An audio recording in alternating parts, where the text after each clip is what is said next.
ರಕ್ತದಲ್ಲಿರುವ ಮೂಲ ವಸ್ತು ಕಬ್ಬಿಣ. ಗುಡ್.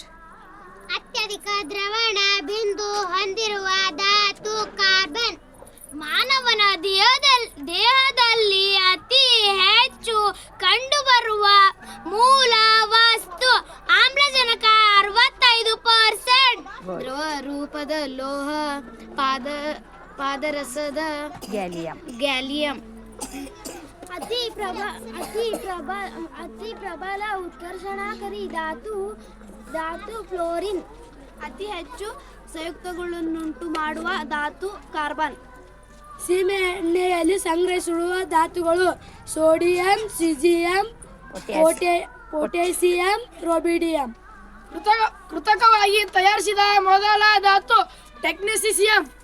ವಿಶ್ವದಲ್ಲಿ ಅತ್ಯಂತ ಅಧಿಕ ಪ್ರಮಾಣದಲ್ಲಿ ಕಂಡುಬರುವ ಧಾತು ಜಲಜನಕ.